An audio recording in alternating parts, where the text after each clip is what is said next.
internship sessions conducted. Our mentor will be Mr. Karthik, and the next 2 hours will be our DevOps and cloud internship program. Both of this program will continue for next couple of weeks because it is a 8 week sessions or 8 weekend session, better to say, because this is our free training. You can consider as a like a mini training.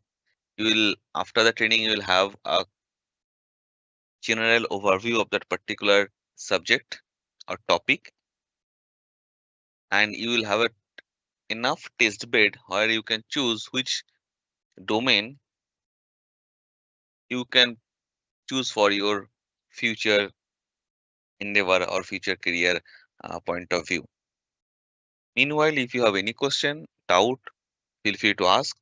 Even during the session, if you have any question, doubt, do not hesitate to ask the question because it is an interactive session and we always appreciate any type of question. But please, try to ask question regarding job market, job hunting process, job placement process, and the cybersecurity and DevOps, right?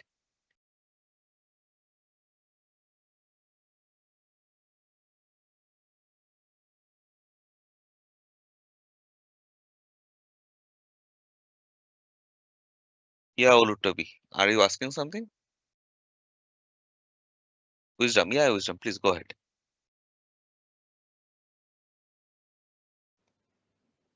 I have to ask if, for example, now somebody that is interested in cloud security, Mm-hmm. paid course, will the training on the cybersecurity will it be enough for somebody to break into cloud security as well? See, cybersecurity is a bigger, that is a domain name. Now, in the cybersecurity, there are certain job roles are there, like penetration tester, cloud security, container security, DevSecOps engineer. This is a job role. All comes under GRC or cybersecurity bigger domain. Now, cybersecurity have a GRC domain and security audit. This is a proper two domains. Security audit is mainly it is non-technical, or better to say, where you are going to do the audits. It is more about the paperwork, but it is very lucrative position, and there are big four company and they are very interested on this particular position. They call big four: Deloitte, KPMG, Ernst and Young, and PwC, and they are the one only are legally comply to do security audit for third party companies. Okay, apart from that there is a called GRC, and under GRC you will have all of this cyber security operation level of positions, including penetration testing, SAS tester, desk tester, then cloud security engineer, then container security engineer, and DevSecOps.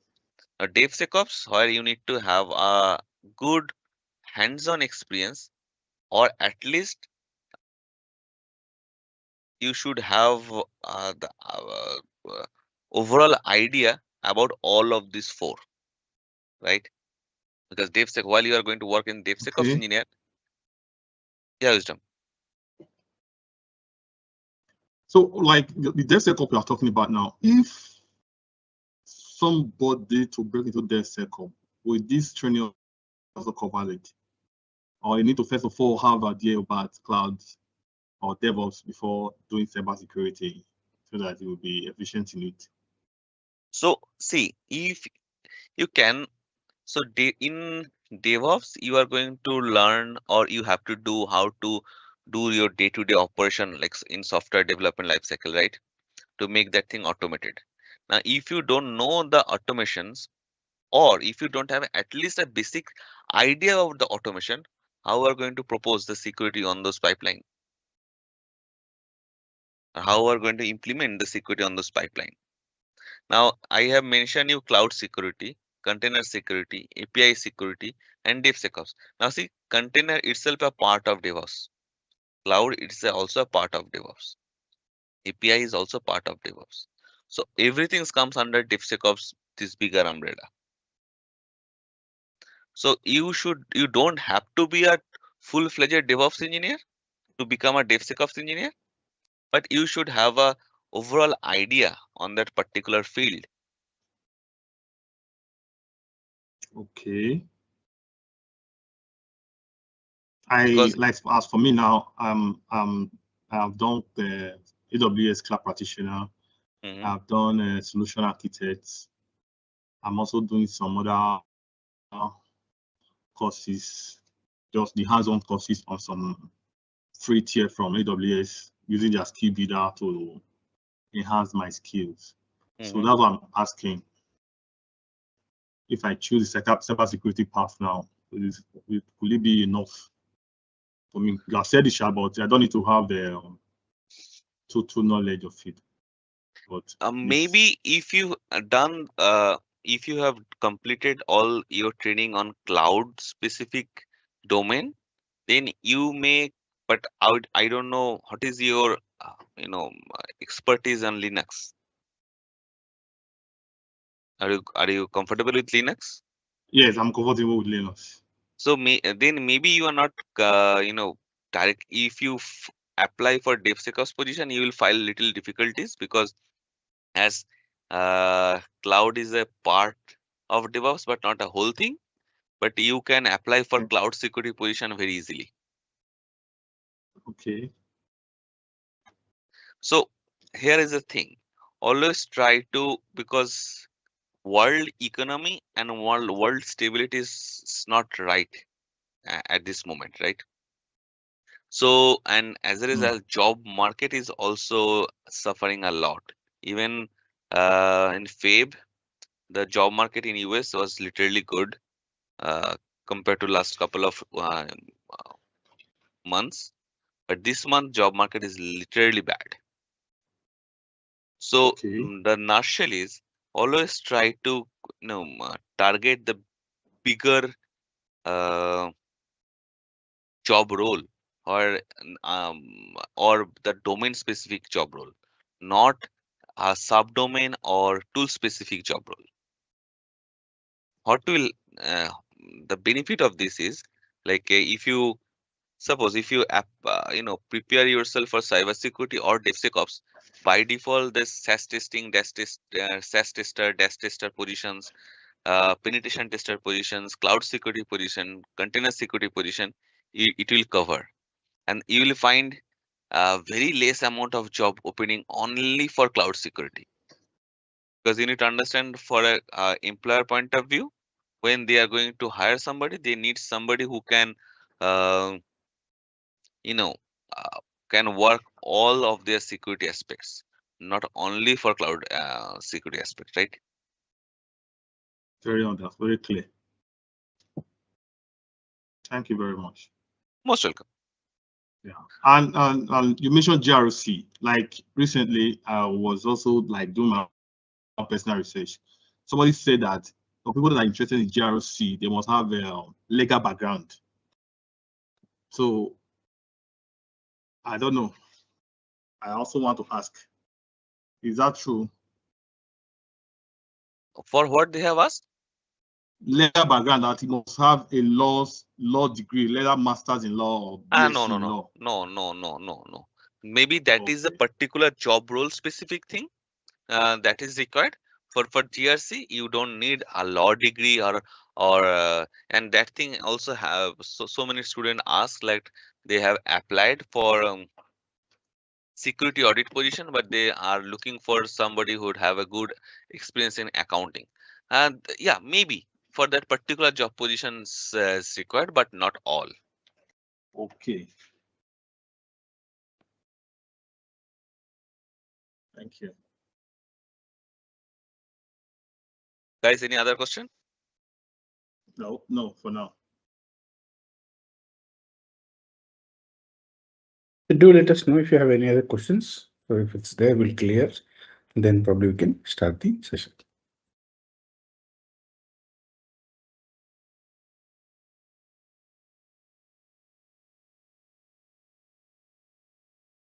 I think we can start. because Okay, few just people, give me 2 minutes. yeah, few Yeah. people they have joined little early. I don't know why you guys join early, because we mentioned clearly in our group the timing. I just like I would like to know, like, did we inform somewhere wrongly that we are going to start 30 minutes early, or because many, Mm. I think 6 or 7 people they have joined around 8 o'clock, 8 a.m. CST. So Well, for previously me, we were doing 7:30, 8 or 8 p.m. only. So we just rolled back 30 minutes after the, but they would have rolled back 1 hour, Okay, thinking okay. like they. Yeah, and I can say well, the for session was me, started I 1 year, think one why hour back. I joined early.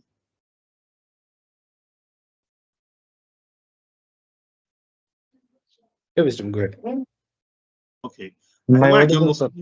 all the time is because of these kind of questions, opportunity to ask questions, and sometimes the discussion that comes before the class commences, they're highly beneficial to me. That's why I always come early to hear That's those things. perfect. That Yes. is, if you join willingly and for asking some question or for clarification, you're most welcome. Yeah, Yuvraj, you are asking somewhere something.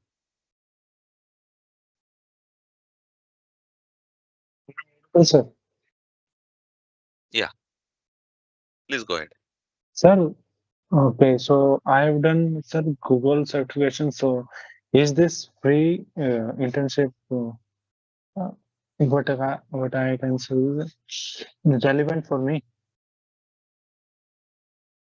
because I am doing a threat hunting path from Black Pearl website also that I was Okay. asking.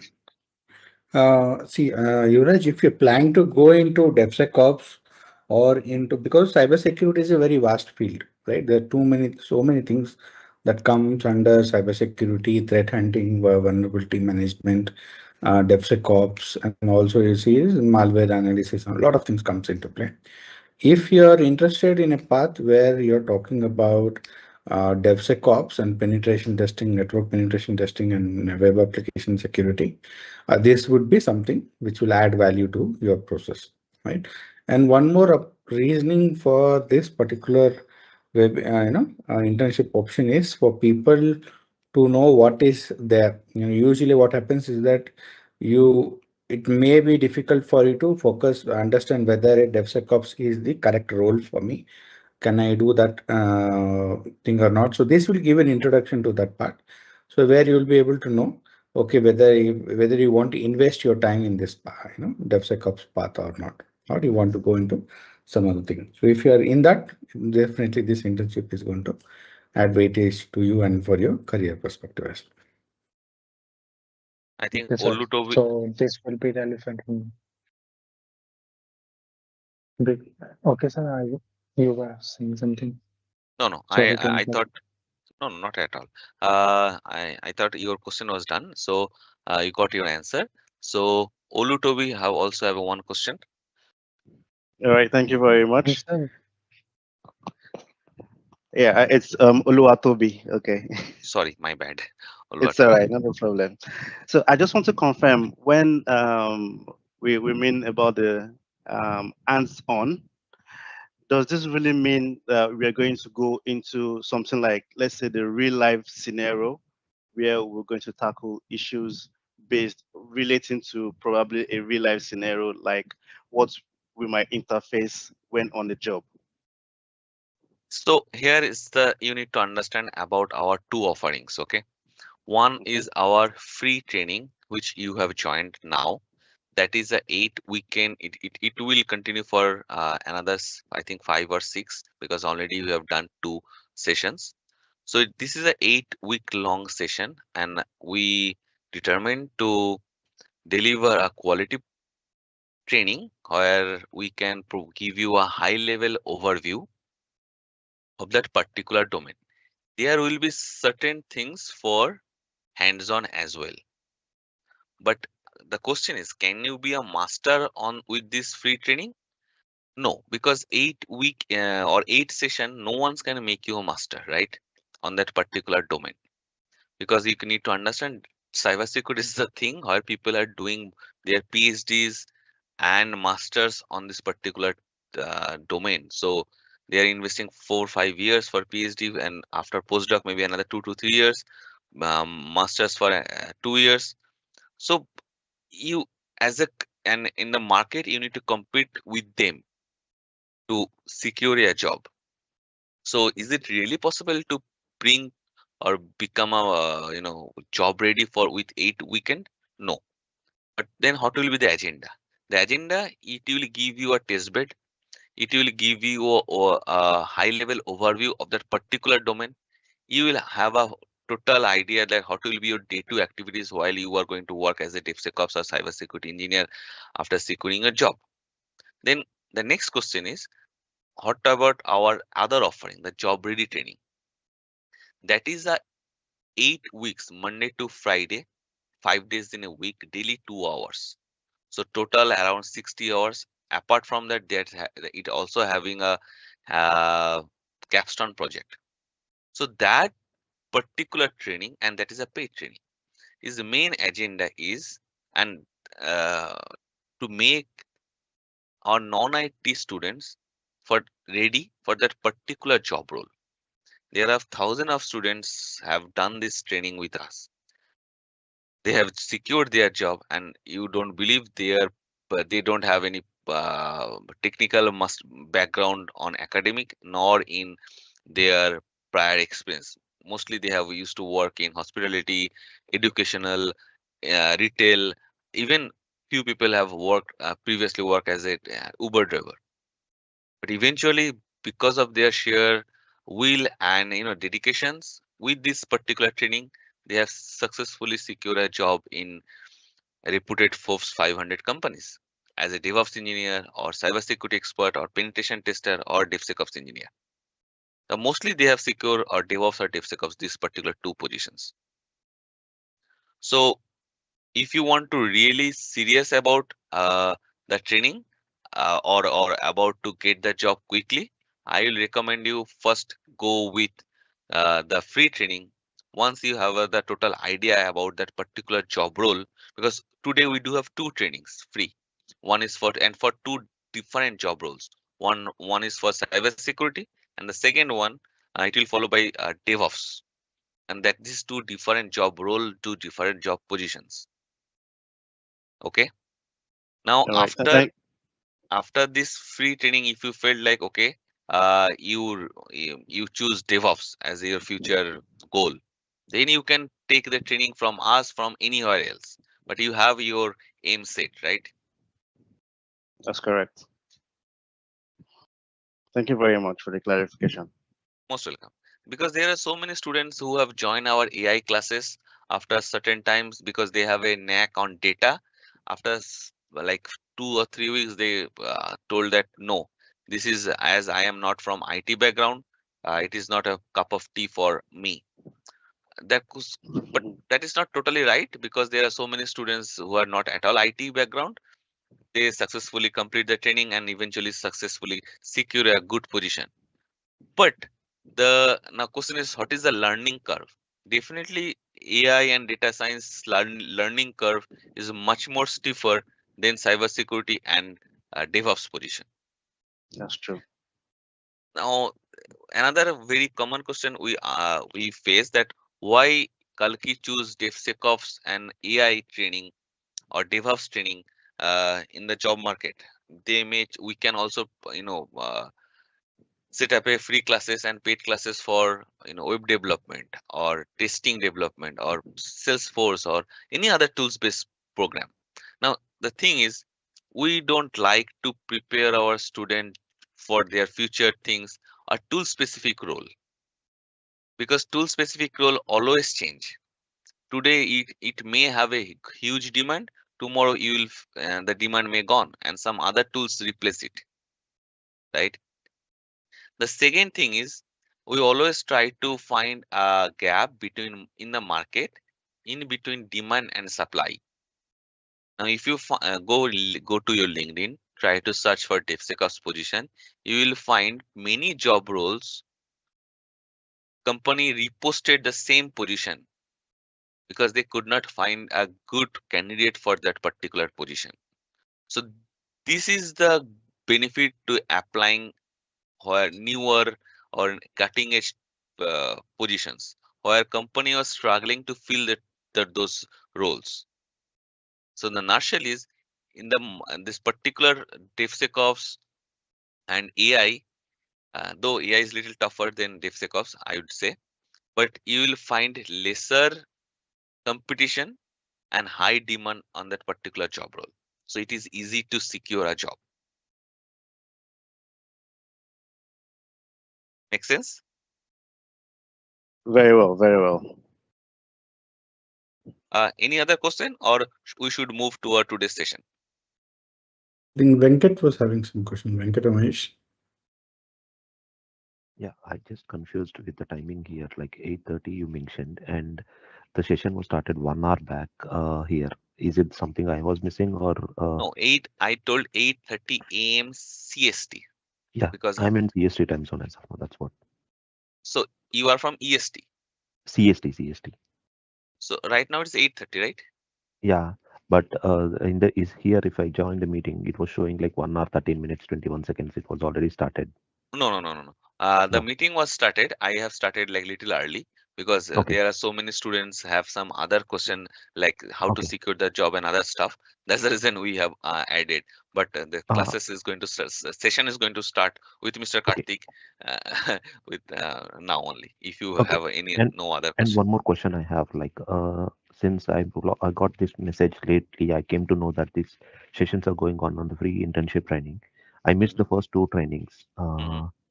Can I get any So YouTube if you recorded video or something? sure, if you registered in the training, Yeah. this free one, go to inside of the training. Okay. You will find those videos over there. Okay. Yeah. Thank you. That would be helpful. Thank you. Most of them, and you can also find in that thing in our YouTube channel. But in I would highly recommend to us joinees. So try to register because you will Mm. have the resume and interview question answers. We do have a AI bot which you can interact to prepare your for your interview preparation. There are other AI tools which are paid, not with us in the market, but our AI tools is free, or you can interact, and it will act as a interviewer, and it will ask a question. You need to record your answer, and it will suggest the answer where you have lagged, and it will score based on your answer. So that will be a good playground for our all newcomers. So try to register and get benefited from that, and all of those are free. Okay, please can you drop a link to register? Yeah, it is kalki.com/training, and you can choose any. I think right now 2 free training is going on. One is DevOps, one is Cybersecurity. Either you can register for both or any one of them. I think probably we can put in a link for the WhatsApp also. People can know about them. Yes, it is also mentioned in our group description. Yes. So we'll start today.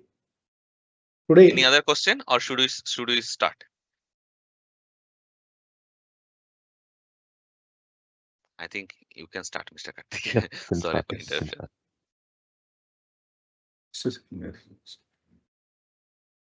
Our issue.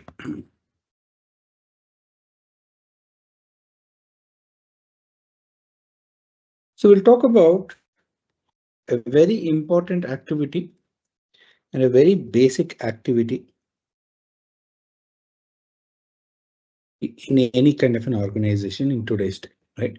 A cybersecurity activity that is mandatory in everything component that is going to be there, right? So normally when you talk about VAPT as a role, right? You're working as a penetration tester, or you can tell us as you're working as a pen tester, or you may be working as a cybersecurity engineer in your organization. You're responsible for the network and the infrastructure as well. right? So you may be doing a PT part out there, so where you're checking the web application, you're trying to hack the application and things into that component out there. But that is not mandatory for every organization to have it as an internal team to be able to do that process out there. And PT is not something very often, probably we are seeing on an average, you're getting doing it for once in a quarter or once in 3 months on a bare minimum basis, because it is a time consuming operation out there. But the main thing that every organization is doing is vulnerability analysis, right? VA. So, and this is something it can be simulated quite often. And usually we are seeing that is happening about once in a month. In some cases, every fortnight, this activity is happening out there. So this gives out a lot of options for you to fix vulnerabilities at an earlier stage without we going into the deeper part of them, right? So usually what happens is that we have spoken already, a vulnerability could occur, multiple places, right? Only three major part. One is in the application code, right? App code, one is point. Second point is the configuration part. And third part is third party tools. So this could be anything. It could be a Python. It could be your, any other software that you're using from any third party organization that is going to be there. So this plays a very important role. So now app code is something that can be understood either by using SAST or DAST, right? This is going to be there and that takes a bit of a time. But other things in the organization, it is not only your web applications which are more important for securing. The other infrastructure is also important out there. So meaning the servers or devices that are there in an organization, right? And usually doing a VAPT will gives you a much more clear understanding how things are at your place and what are the things that could be taken into consideration out here. Right? VA analysis, VA scans is going to identify any configuration related issues or any problem in third party tools also, right? It will identify if there's a version disclosure or anything. It will tell this particular version, let's say for an Apache you're using is in vulnerable version. This is the information that is going to be present out there, right? So how do we go with this part and how can this be done, right? Because this is going to be also called as an active information gathering or active information scan in earlier stages of PT stages. PT penetration testing, there are different stages. There is a recon stage, there is an active information gathering stage, then we are in an exploiting stage out there, and a lot of other things are going to be present out there. This is the second stage, which is important. And this is not mandatory that it has to be done by an external security contractor like me, which I usually go and pen test applications and see what are the vulnerabilities on this as well, right? This can be done by a normal cybersecurity engineer or a security engineer in the organization. And nowadays it is expected of any security engineer to perform the scans of them, right? There are many tools that are there that can be used by us to do the scans. One of the tools that is most commonly used Nessus and one more is Calling. These are a very, a very big, enterprise level tools and which is expensive as well, right? So this will give you much more detailed reports. I will show you a report for a second.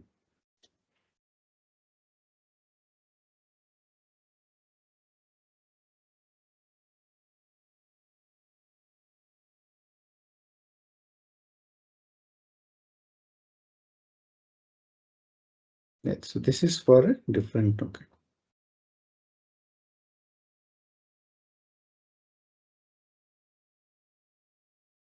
Right. This is a Nessus tool, a report for that.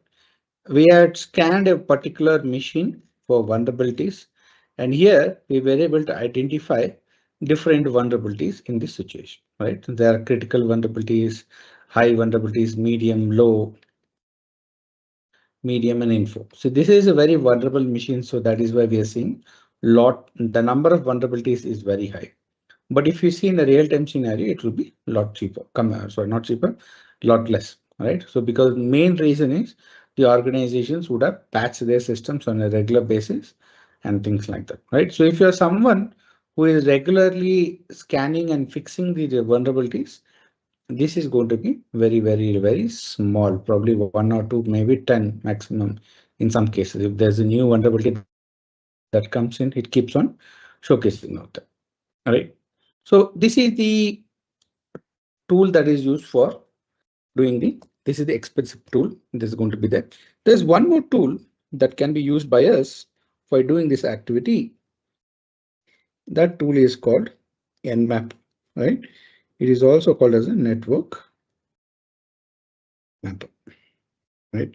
Understanding this tool is very, very important. One main thing is that a lot of teams who are working in organization, especially in a DevSecOps environment, they are not purchasing the expensive tools like Nessus or Kali. They are expected to run scans using Nmap. That is mandatory requirement of them, right? And one more reason I'm covering Nmap here is that if you are going into cybersecurity, if you are going into in a role where you're securing the network, your Nmap is definitely going to be part of the interview session for sure, right? The main reason is that it will give you basic understanding how the network scanning is supposed to be there. So what are the things that we need to know about that? Everything will be able to be identified when you understand how the Nmap works out there. So that is what we are going to look into that pattern, right? Before we could go further, there are two types of network scans that we are going to look into that part, right? So one is called as an internal scanning, and other is called external scan, right? Let's simulate a network. Okay, the cloud always represent internet, and there is a device, and this is the network, right? Organization network. In the organization network, before we could go further, there is a firewall. So a lot of you may not be knowing what is a firewall. Firewall is the first line of defense against any organization. It is going to look at things like IP address, port number, and things to decide whether to allow a packet to come inside the network or not. Yeah. So inside the network, you're going to find other devices that are present out there. So this may be your system laptops. This could be your internal server and so on and so forth. And the thing is that this network will have something called as a private network, meaning the IP address here is not routable, right? There's something that needs to be there is a NAT for it to be able to connect to the other devices on the network. At the same time, let's assume this is a t-shirt manufacturing company and they have a website for sales, right? For selling their tools out there. So this particular web server where they are going to sell the t-shirts are not going to be in the internal network. That will be in a DMZ or a demilitarized zone. And these devices may be running on a public network, right? This may be running on the public network, and this could happen like this. Or in real time, what could also happen is that there may be a cloud provider, something like an AWS, and inside the AWS, you're having your web server. And both the situations, you're having a public IP. Right? In both the situations, you're having a public IP. So meaning, what do you mean by public IP and private IP? Public IP is I can reach that device from anywhere in the world. Meaning I can open the website was hosted on these servers from anywhere in the world. Whereas in the private network, from outside, I cannot be able to work on this. I will not be able to open the connect to the devices out there. So that because the main reason is the IP address will not be supported for routing purposes. For instance, when you open your Wi-Fi, you might get IP address 192.168.1.x or 10.0.0.x. X may be the number that is changing. It will go from 0 to 255. Anything in between that one. All right. So that is also the scenario is that. So, but again, yours IP address cannot be reached from outside. There's some kind of a process called NAT is happening by your Wi-Fi router, but you cannot reach directly from outside to your network without knowing how to reach it. Okay, that's how it works. So what you mean by this is the scenario typically you're going to work in an organization. Okay, and this is where you're supposed to be doing all that. So right, you are both responsible for security of the devices here and the both security of devices in the cloud or in the public network. This is what you are supposed to be securing it. So I need to scan these networks for that component, right? So now when you talk about external scan, since these two devices are reachable from anywhere, this is called as an external scan. So I may be running my scanner on this. I may be running an Nmap in my laptop and trying to reach out to these devices and identify vulnerabilities in this scenario. Right? This is an external scan out there. So there here the initial setup is not going to be an issue. All I need is that I need the IP address and then I'll be able to run the scan out there. Nothing else is required. And this is basically because external net devices which are public facing where anyone can access it is more susceptible to attack because the security for that is limited and everyone will know about the IP address. It is not hidden or anything out there, right? If you don't know the IP address, you cannot attack that IP address. But unfortunately, from in public, facing websites, that is going to be very difficult. Right? Always we are going to first do the scanning of the external network, right? External devices, external scanning is going to be conducted first. So what about the internal network? So meaning I told the internal network here, right? We spoke about this component of the network is not reachable from the outside, meaning if I run an Nmap scan from here, it will not forget about coming to the firewall and getting blocked. It will not reach to this network only.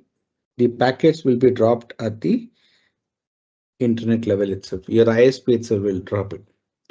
So in this case, how is that? You can scan the internal network. There are multiple ways that you can do. One of the ways you can do is that you will have to go to the destination network yourself physically, connect your laptop or your device to the network and run the scan. One is doing that part. Or you can do is to set up one of the devices, something like, any desk, right? What is like desktop sharing attitude software. I can use it here and here, run the scan, control this device from here and scan the network from here out there. The thing is that the network scan the packets, the generated that is happening, it's happening from here itself. So one is either physical, second thing is any desk or a remote desktop, you can tell.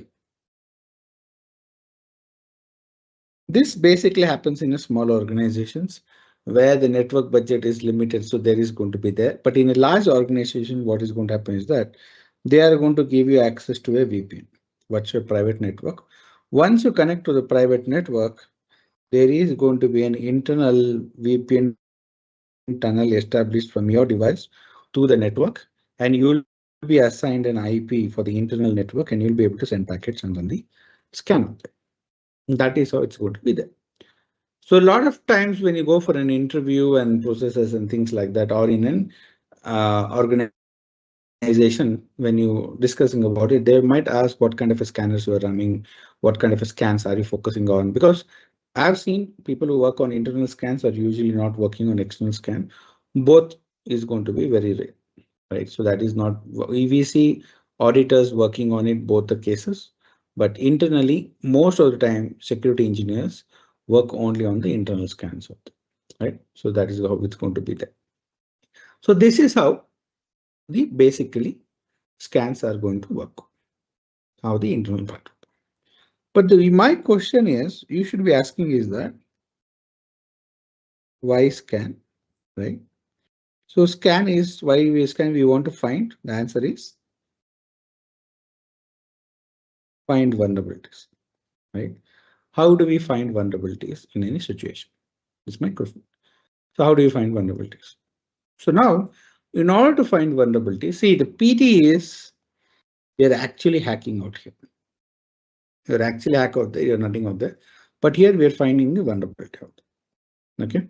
For instance, let's say if there is a wanted person, you see the photograph and you identify someone exactly like, then you will report to the authorities that the person in the wanted list is in this particular location. That is what a vulnerability scan is going to be there. So what are the things that we are looking at? We are looking at ports open, what ports are open out there, right? What services it may be running, what services it may be running. Also, it may be the version number also. So this is basically what you might tell. It is giving out information, right? Or an attribute also. How is this attribute going to help you the information to get? Which is not a vulnerability. Let's say telling someone who looks someone like that, how can it can be a vulnerability? So this needs to be mapped, right? This need to be mapped to something. Right. So for instance, one more thing we need is the OS type also. So what happens in real time is that there's something called as a CVE detail.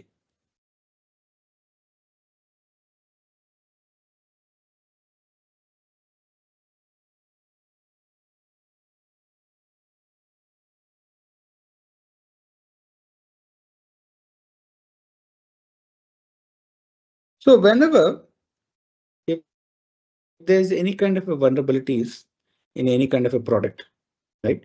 So what is going to happen is that a vulnerability number is going to be assigned to that and a fix is going to be assigned for that as well. So that is the reason you might see your Windows is updating security patches or any product you're using. It is going to give those security patches. That is important out here. So that is what it is working on. Okay. So now,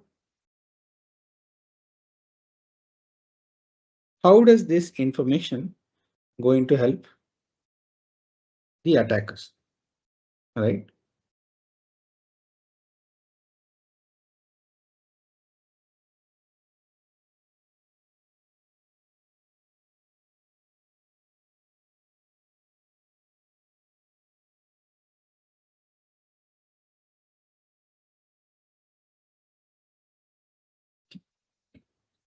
So here you could see that there may be multiple tools available out there, and CV details contains all the information about all the vulnerabilities that are present out there, right? So in see here, 490 created 9 CV update in last 30 days and so many information. This is going beyond one time, right? You can see here 2,04,901 vulnerabilities that are present on an average number of vulnerabilities that were identified, and is giving a severity ratings as well. So here, for instance, let's say when we go to product, let me see PHP, just to give an idea. PHP is a programming language, and you can see the total number of vulnerabilities identified in this particular is 728, right? This is 728. And you can see the latest one, that is version is 2024 11236 is the latest version of that. It was identified in somewhere November 2024.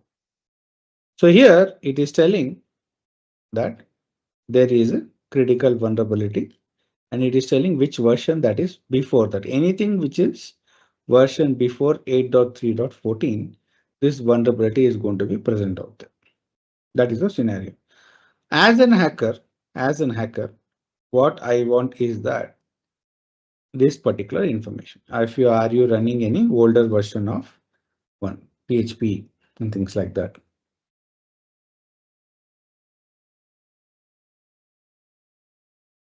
Okay. In a similar way, you can get same kind of an approach for a lot of other components as well, right? Apache,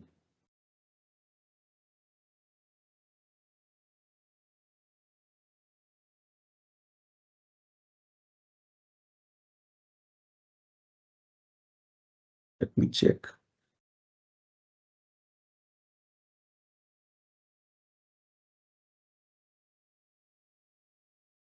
Here, this is your typical vulnerability for your HTTP server, Apache Web HTTP server up there. So let me see this. So this is going to give you CV details, is going to give you information about what vulnerabilities are there. But exploit DB is one of those databases where you might get information about how do you hack that particular component of that. For instance, let's say for this, there is no publicly available attack. So I can still find it depending on that. So you could see that Apache Tomcat denial of service and Apache 2.4 buffer overflow. There is a clear steps how to perform the attack out there and cause a denial of service in this particular version of this particular thing, right? This is the one. The CVE details what I'm searching. This is conducted in 2021, 44,790 is the vulnerability number in the year of that. So as an hacker, if I want to do this kind of an attack out there, because not everyone is going to be an expert in hacking, they are going to do a lot of is copy and paste, right? So that is what we see common out there. But if they want to run this particular attack vector, right? If they want to run this particular attack vector, they need to know what is the version of Apache they're running out there. What is the version of Apache running out there? So let's say we'll put the CV number here itself, right? So here it is telling the issue affects Apache server 2.4.51 and earlier, right? So any version greater than 2.4.52, this vulnerability is not there, but I should be able to scan and get to know, right? So this is how we have to find. So now, as we saw, it is important for us to collect as much information as possible, right? If you're an internal member, right? If you might be, because I'm talking more from an external perspective. Let's say if you're an internal member, you will be able to look at, okay, when I'm scanning my server out here, it is showing me ports that are open. Is there any unwanted ports that are open out there that I can check? Is the version information disclosed or not? I can check. If version is disclosed, I can tell the team, operation team, to remove the version information, right? If this version is vulnerable, right, I can tell the team to update the version for that particular part and fix that vulnerability before someone else finds this vulnerability in real time. And this could going to happen very common, right? One of the main reasons why we do it once in 15 days or once in 30 days for sure is that the tools, like your code, is going to be much more. You'll have a little bit of time to work on your code and fix that vulnerabilities because no one has a public code. Your code is not public to everyone, right? Whereas in something like an Apache, it gives out a vulnerability, and the 2 or 3 days you will see in the exploit DB payload is there to exploit your vulnerability. For the next 30 days, or if you're doing once in 3 days, 3 months, for 90 days, your Apache server is going to remain vulnerable because it is not been fixed out there, right? And the vulnerability rate where you find for third-party tools or ones that is most commonly used is going to be very, very active. It's going to be right because every time you see once in 2 months or 3 months, Apache keeps on getting vulnerabilities and it keeps on updating out there, right? You have to keep up with that part. So we need to know that at an earlier stage, how fast it is going to affect and try to fix it as early as possible. So that is the reason we need to scan those things at an earlier stage, right? So there are situations, if you have done properly, if you have been regularly conducting, you will know how to hide the version info, right? Hide the version info. Then it is going to reduce the significant information things under. So we can look into those things. All right. So any questions till now, till the reasoning behind scanners and components out here?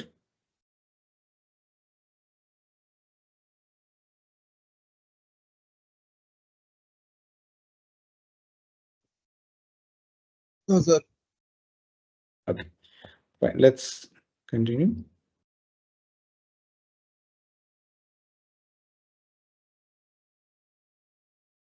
So before, yeah, Wisdom. Yeah. Can't in case of scanning and checking for vulnerability, is there no tool that can automate that as the present world that we are now living in? That okay, you said if it is 15 days, 30 days, or 90 days, after 30 days, is there no tool that can automatically scan the entire system to show if there is any vulnerability about Yes, yes, that can be done.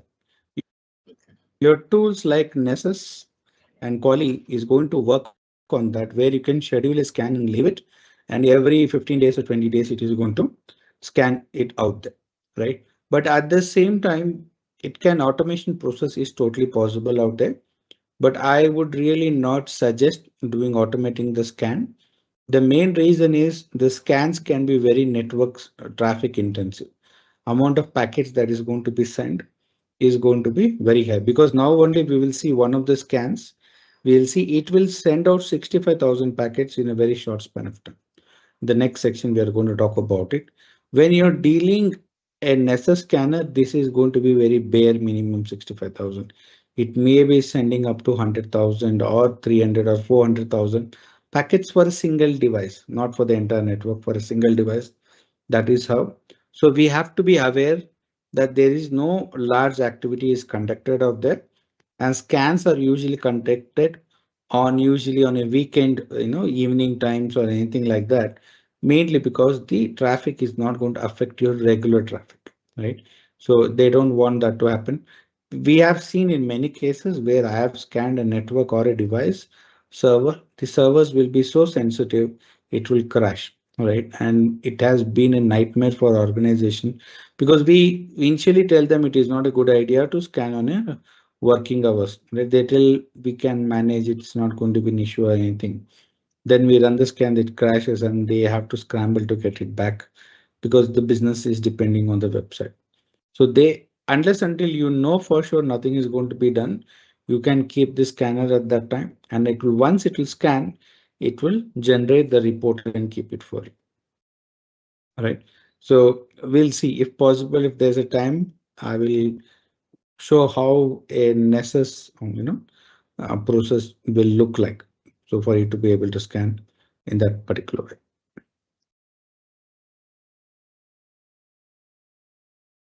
Hope it cleared your question, Wisdom. It is possible, and especially when you're doing DevSecOps, right? DevSecOps, here you're actually in the CI/CD pipeline itself. We're running from a web application scanner perspective. I'm telling you, you're running both DAST and SAST and SCA composition analysis, looking at third-party tool. You're looking at image scans and everything. Every time a new code is implemented, right? Every time there's a commit to the code, all these scans will be done at the application level. Okay.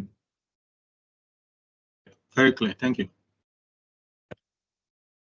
So now we need to know the ports out there. So you may be wondering, so what is Karthik talking about ports, right? So now before going into scanning, we need to know a little bit things. So an IP address is the unique. Every device that is going to be there will be given an IP address to. This is going to tell how to reach to that IP address and able to communicate with that part. That is going to talk about that. At the same time, port number, right? Let's say you're running a server. You're running an FTP service out there, SSH out there, HTTP, right? And HTTP. When a new packet comes in, right? The destination address is, let's say this is IITS 10.10.10.10, right? There are 3 packets out here, one for FTP, one for SSH, and one more packet for HTTP, right?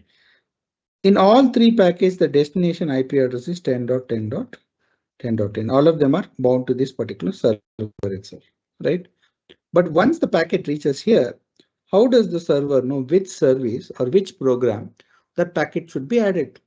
Right? How do I know which program for that? In order to make this process easier, they are giving the port number. Okay. So what is going to happen is that every service or every application, right, is going to be attached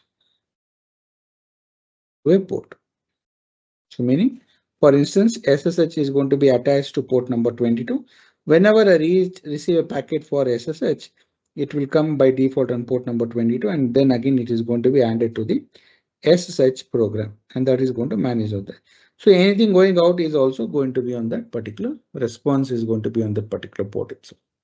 So that is how it is going to be. So for each and every service, a port number is going to be assigned. For instance, for FTP 20 and 21, SSH 22, HTTP 443, and HTTP port number 80, right?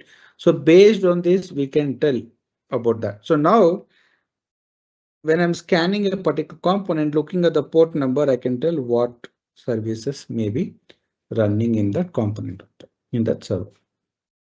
That is one way of knowing about it. Okay, this is, we need to know how a port works for us to understand the scanning part. We also need to know how a very important concept called TCP handshake. So TCP is a transmission control protocol. This is a protocol that will make sure the two applications are able to communicate, right? Two applications are able to communicate, and all the data that is being sent is received in a safe way, right? That is what the process is going to be. And usually what we see is that there are two components. One is TCP and one is UDP. UDP stands for user datagram protocol, right? So this is not, UDP does not care about, the accuracy of the data is not reliable. It forgets, it sends and forgets of that. But how does a TCP knows, make sure the data is received is correct or what, right? How does it make sure that here what is going to happen is that there is an acknowledgement sent for every message received. Just like, let's say, whenever you're receiving a message, let's say you get an Amazon packet, for delivered, a message is also sent back to the acknowledgement sent back to the Amazon telling that a packet was delivered and the customer collected the packet out there. There's an acknowledgement going back out there. But in a similar way, let's say you're going out on a vacation, you will get postcard, you post it out there. There is no acknowledgement sent. It is just fire and forget. We are just assuming that the postcard will reach the destination in time, right? In the way we expect, but there is no guarantee for that.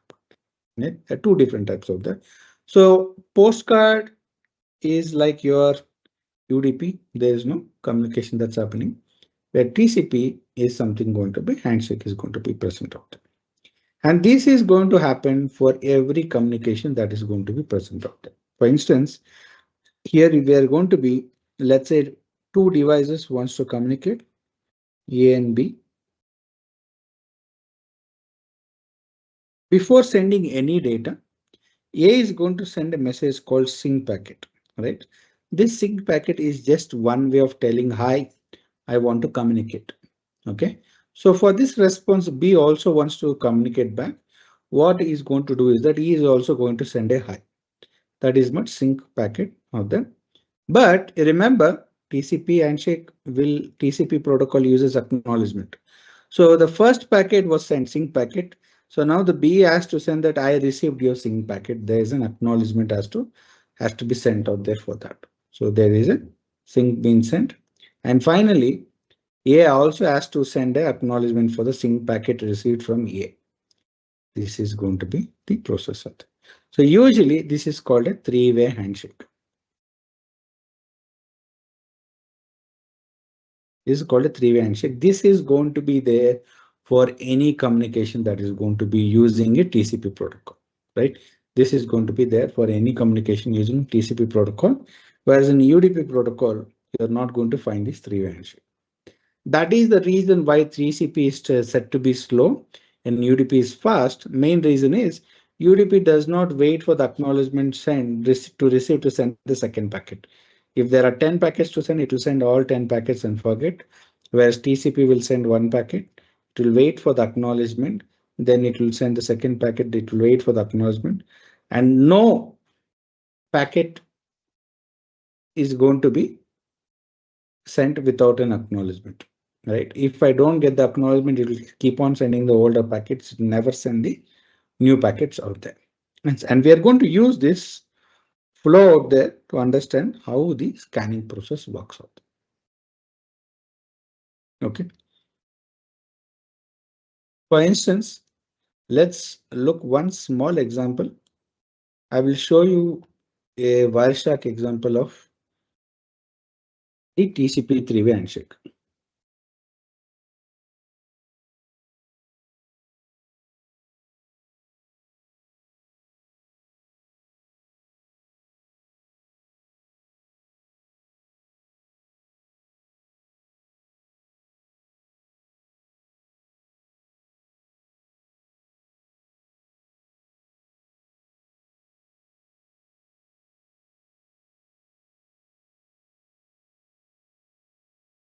Okay. So what I've done is that I've set up a TCP connection for a website called testfire.net, and that website is sharing me all the resources here, what I'm seeing in the page. The image, the contents and color and everything is going to be sent out by the HTTP protocol, right? Before this could happen, there was a three-way handshake that occurred out. Right? If you go here, you'll be able to look into that part, right? So before any communication in a web application takes place, there's a DNS request sending. This is the domain name testfire.net, and I want to know what is the IP address for that. See here, query is going to be there. This is the DNS request sent to the DNS server telling I want to know what is the IP address for that. And finally, I'll get an answer for that as well, right? So here you could see the next packet that is going to be there. It is giving me the IP address for test file is 65.61.137.117. After this, right? This is an UDP protocol. You could see here, user datagram protocol. There is no acknowledgement for that. I've sent a request. I got a reply for that. That is what is going to be there. Once I get the IP address, this is where my TCP communication starts. And here you could see there is a three-way handshake that is happening out there. Sync packet, SYNAC packet, and ACK packet is being exchanged. And only after that, your HTTP protocol communication starts. And the data, whatever the data is being exchanged, that is going to take place out here. First, always is going to be SYNAC packet and ACK packet out there. Since they have sent out two sync packets, right? So you're finding different number of SYNAC packets out there. Okay, so this is the process that goes into play for us. Okay, so now for the sake of practicing this, and it is not recommended to practice your network scanning and other activities on any website. It is a network scanning is, if you're doing it without permission, it is a criminal activity. So we want to be able to still practice it. What I'm doing is that I'm using this VMware workstation tool for running my small network out here. Okay, so one VM virtual machine is a Kali Linux. It is a full-fledged operating system which is running inside my Windows machine. I'm able to run it using the VMware Workstation Pro 70, right? And I'm also going to run a completely standalone Linux machine. This is going to be the victim's machine out there. So this particular server is running a web server out there, and we can try to hack this activity. So in our main course, we use this particular machine to practice our ethical hacking on a web application part, right? So we are going to look into that section out there. We'll see how we can access this, try to do network scanning on this device and get some information on that part. Okay. The very basic way, what we are going to do is that we are going to start working on the Nmap scanner of that. Right? Nmap scanner. Nmap scanner is by default available in Kali Linux. Kali Linux is a distribution, Linux distribution, which is used for offensive security. Offensive security meaning hacking itself. Defensive basically protect any network. That is what. So it contains more than 700 plus tools for pen testing activities. We don't use all of them. If you are hardly using 10 to 15 of them based on the situation. Right. For every kind of a stage of pen testing, there's a different tools that are available out there. You can use out there. So Nmap is going to be by default available out there. Right. Let's say you don't have an Kali Linux and you're someone who are working on Ubuntu. Right.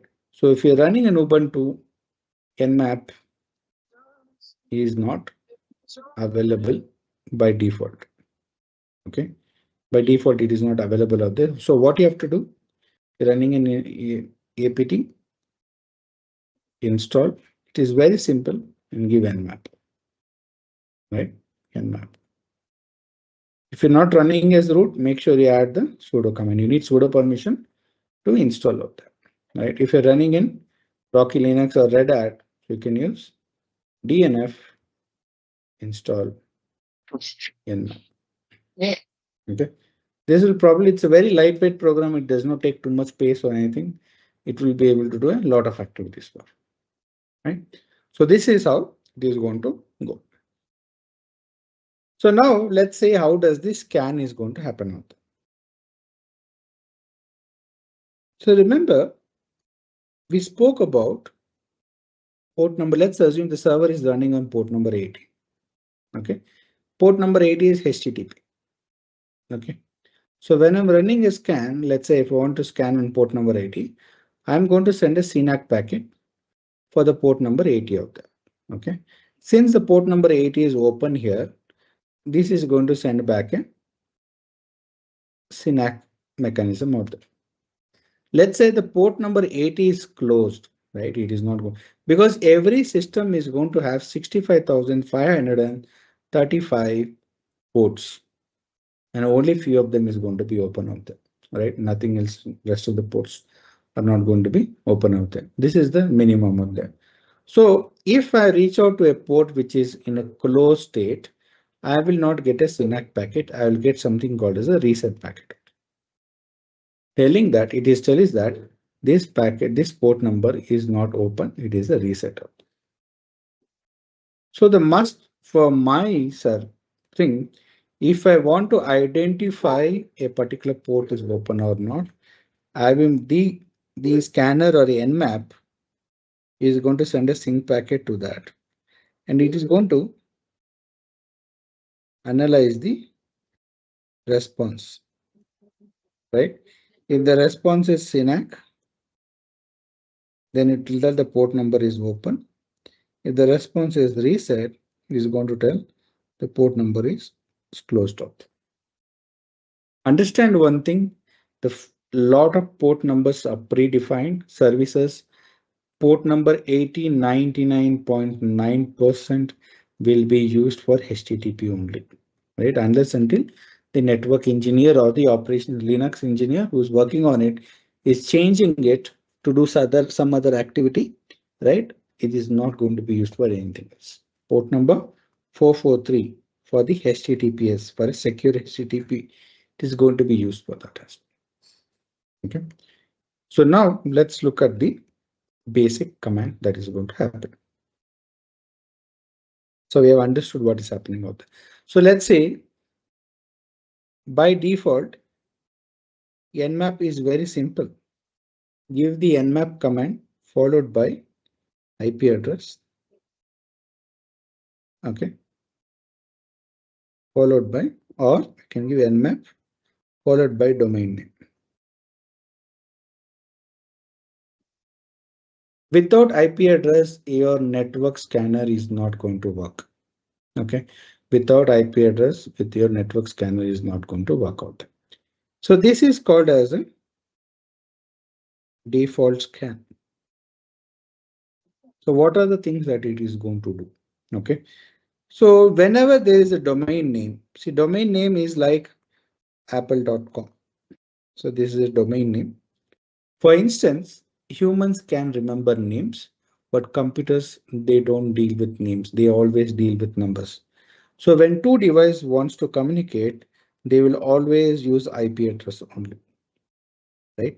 They will always use IP address and it will never use domain name. But whenever for us, it is going to be difficult, right? Think about, you can hardly remember 4 to 5 phone numbers, right? Mostly that phone numbers, it belongs to family members and rest of them you don't need. So what you're going to do, you're going to have something like a contacts in your mobile, which is going to store all the numbers for all your friends and people you know. But can you remember minimum 100 people names, right? That's not going to be difficult. More than that also we can remember anyone, you can remember them and then you can search for that contacts. So that is what a domain DNS server usually does. Okay. So whenever there is a domain name given in anywhere, it may be a ping, it may be Nmap, it may be any other place you're doing domain name.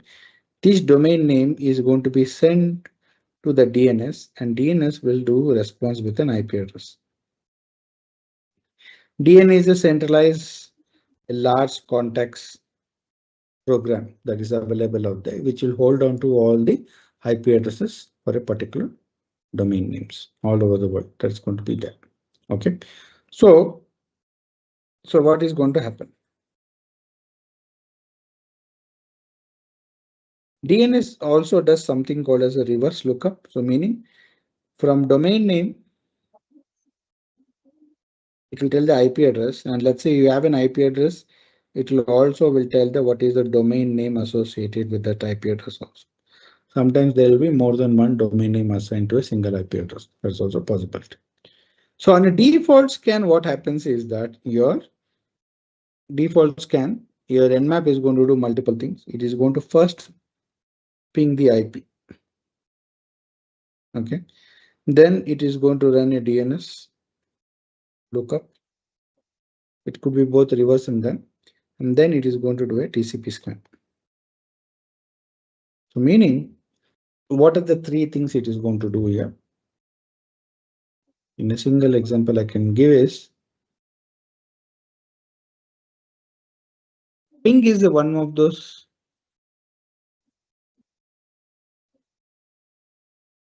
Let me close this.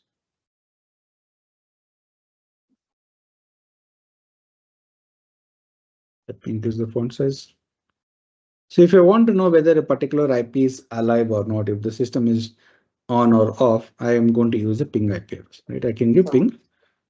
The IP address for the B box or the machine I'm using is 190.168.178.146, right?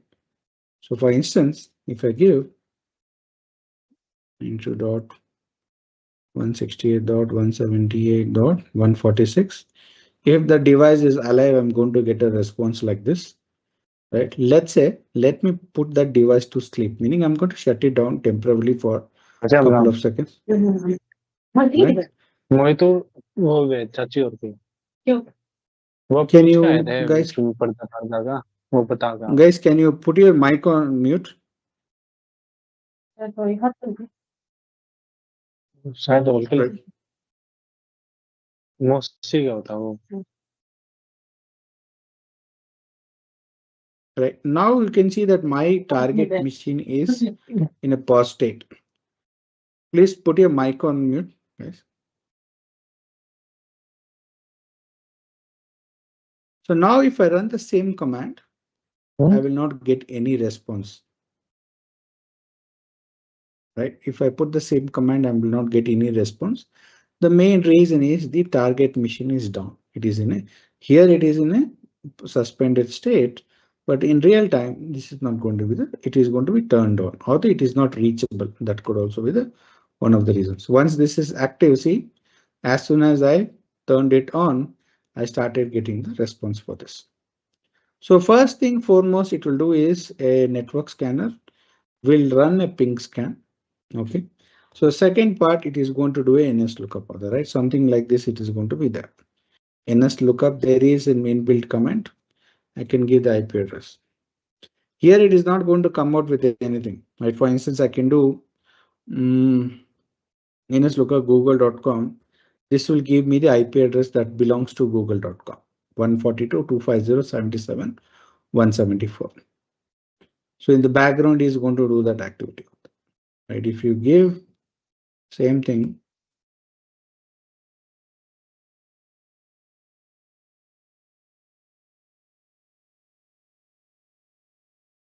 right? It is not having a what is the domain name, it is not able to give, but it is some situations.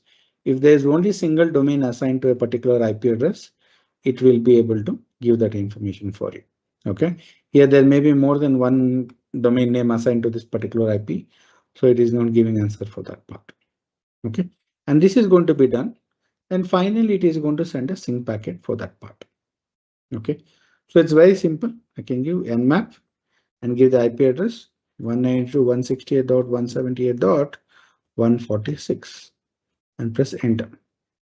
Right. In a very short span of time, what it is going to do is, you could see here, right? It is almost instantaneous, right? This is because I'm running in my own subnetwork. The network traffic is very fast. Okay. In this short span of time, it is sending 1,000 port scans. One more default thing is that it is going to scan top 1,000 ports Nmap. Okay, and you could see in this fraction of a second what we saw is send out 1,000 packets to the destination machine, that is our B box, and in that it is telling 983 ports are closed, meaning I got back reset message from 983 ports. For the remaining of them, I got a SYNC packet. And what are those ports? These are the different ports that are available out there, right? So these are the different services. There is no guarantee that this is the exactly the service out there. If I'm using port number 21 for FTP here, it may be showing out there. In reality, this could be running something else also. There's a very good possibility out there, right? If you have seen attended any one of our previous SSH, we changed it to port number, default port number from 22 for an SSH to 2222. All right, at that time there is some other thing out there, it will not show SSH. When we do a deeper analysis, only then it is going to show out there. Okay, so now this is a very basic scan. Okay, this is a very basic scan. It is not a ideal scan as well, right? This is something used to check, okay, just let me do a quick scan and see what is happening out there. Then we'll go from there. It is going to be there. But in reality, you should not be able to. You should be able to scan all ports. So scan all ports. So meaning all 65,000 ports. This can be done in multiple ways. One way to do is Nmap. If I can give port number P and -P right, and give the IP address. This is going to scan all ports. Sorry. Right. And let's say in certain time, I want to scan one particular port. So let's say I want to see, because if the devices are there, let's say there are 10 IP addresses. I don't know which of them is a web server. So I know that web server is running on port number 80. So I can run one particular port number only. When I get a response back as open, then I will know that is a web server out there. So how do you do that? Nmap -P instead of dash, you give a space and give the port number and followed by IP address. Okay, so now I'll be able to tell which of them is a web server, which of them is not a web server out here. That it can also be done. So also you can do is that you can read the port number, multiple options are there. One is give the port number, or I can give port numbers. Let's say I can give multiple port numbers, varying of them, or I can give a range also. I can tell go from 100 to 500, scan all those ports for the first 500 ports. Top port is different than this. Okay, there is no, there is a list of most commonly used port numbers, and that what is the top 1000 services that are there, that is going to be scanned here, but here it is going in a sequential order. Okay, that is how it is going to be done with here. For IP address also, it is not mandatory that I can scan. I can multiple IP address at the same time. Right. For instance, let's do one thing. Let's scan the current network. Right. How do you know the IP address for your current machine? You have config.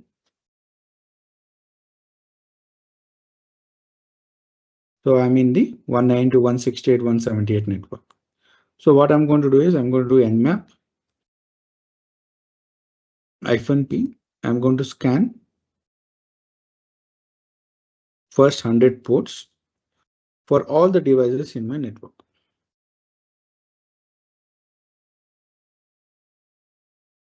So if you have someone who understands IP address and subnetting, you'll be able to know what is happening out here. So I'm actually scanning 256 IP addresses here. When I'm giving -24, I'm scanning all the way from 192.168.178.0 all the way up to 192.168.178.255.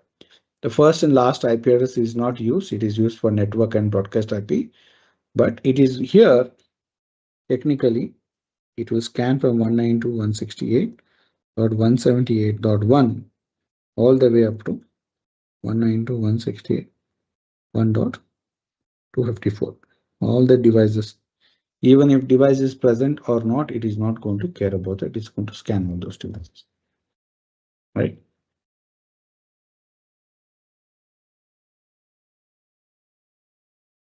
Here now it is going to take time. Little bit time. Right. So it is able to tell how many devices are there. 1, 2, 3, 4 devices are there. One is my Windows, one is my Kali Linux, one is bbox, and some other machine is there. It is scanning that itself. So what is happening here is that first and foremost, it will start sending a ping request to all the devices 192.168.178.1 and keep on going on there. So whichever the devices will reply back telling that I am alive, then it is going to start sending the sync packets for that device only. It is not going to randomly going to send the devices in a particular way. It is going to wait and see the ping response, and that is going to happen out there. Okay, but in real time, this is not a ideal way to go. This is not an ideal way to go out there. Just a second.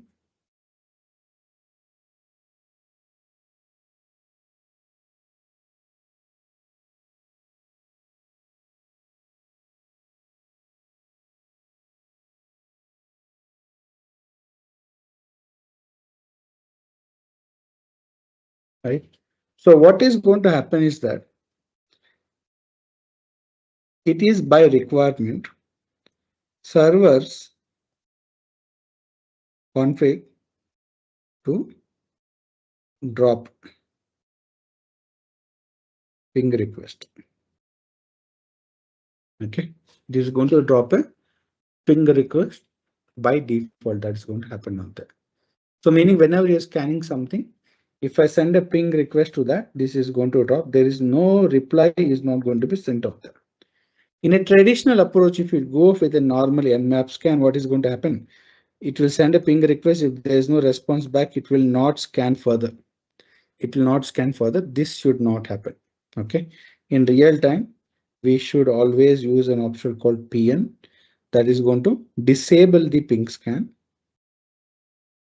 And I have to give something like ST and -p. So meaning it will scan all 65K ports for all devices, even if ping fails. And this is very important. And this is why your network scans are going to take a lot of time.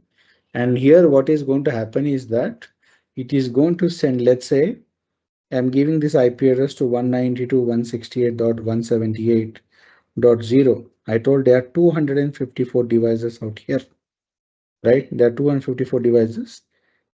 It is going to do 254 into 65K packets of data is sent and received back for me to get to understand what is happening in real time. And this is important. This you have to make sure of that. Okay, because top 1000 ports is not going to be of any use. The main reason we do this part is that to check is there any backdoor programs running on your servers, right? Let's say someone hacks your server. You are not aware of that because we always have to assume that we are compromised, right? So that is how a zero trust is going to work. We are going to assume something is wrong. Always someone has gaining access. How do we prevent the attack, right? How do we reduce the impact of an hack is what is important.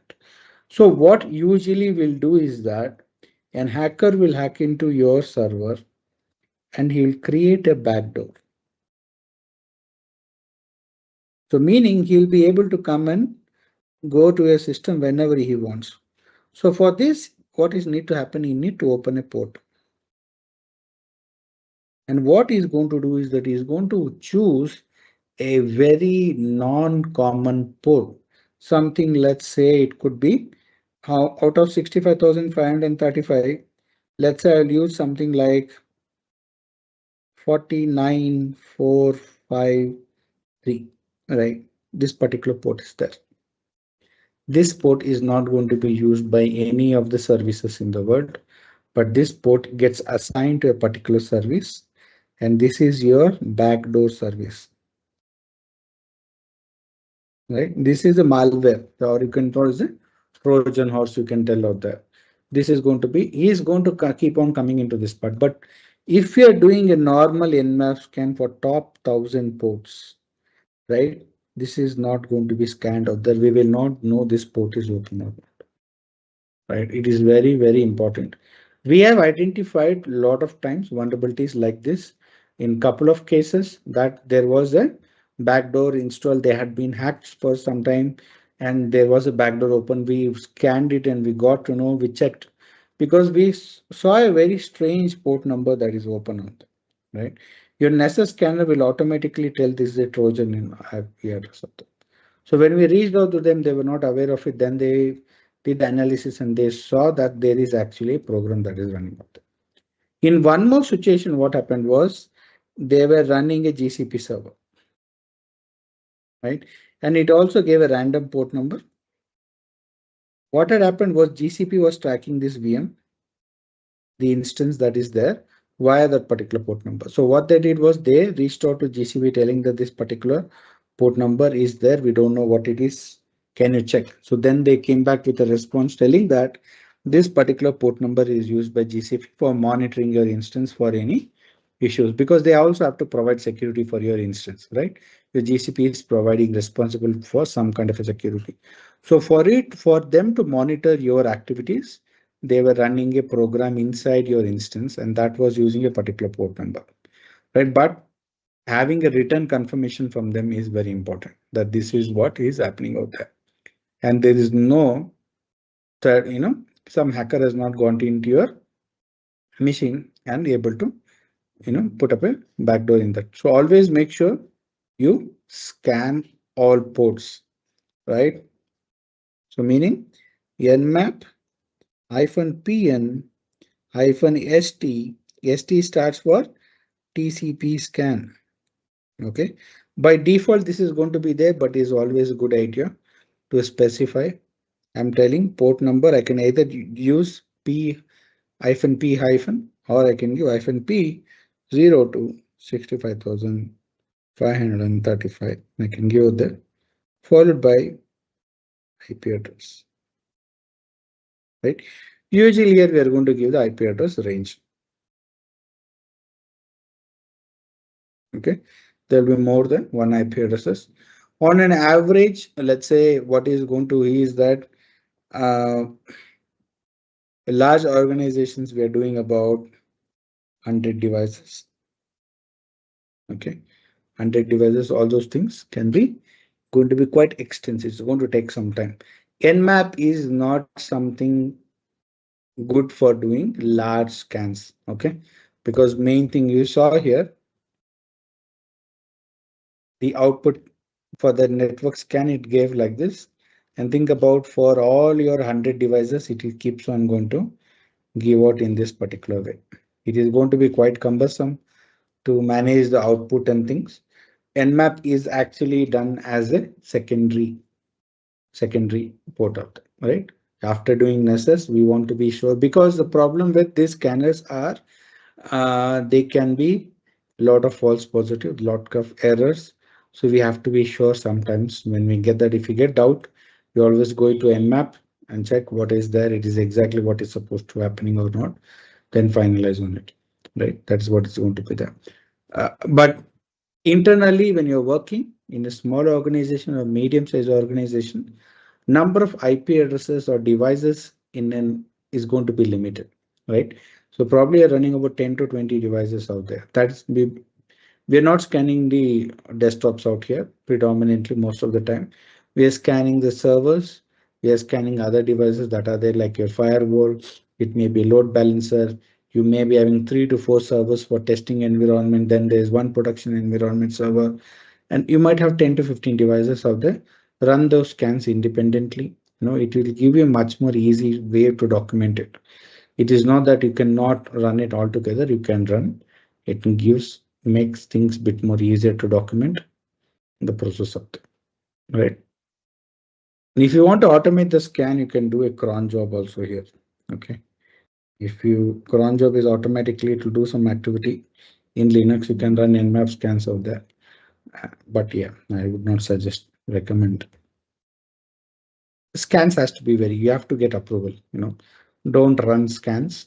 If something goes wrong without, even in the organization, at that time, you will not be responsible for the outage. So you can tell that I got permission to run the scan, so I run the scan, right? Then whoever granted the permission will have to answer for that. So it's better that way than you getting process of it, right?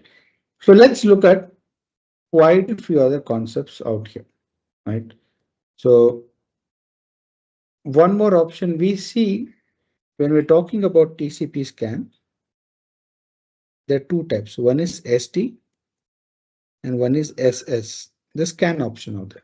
So this is TCP, this is stealth scan. So what is the difference between this, right? So what happens is that, let's say, when you connect to a server, there's a three-way handshake, right? SYN-ACK, and finally ACK is there. As soon as an ACK is received, a log is generated in the device telling that the IP. So let's say this here, the one device IP is there, like 10.10.10.10 IP, 10.10.10.10 established connection.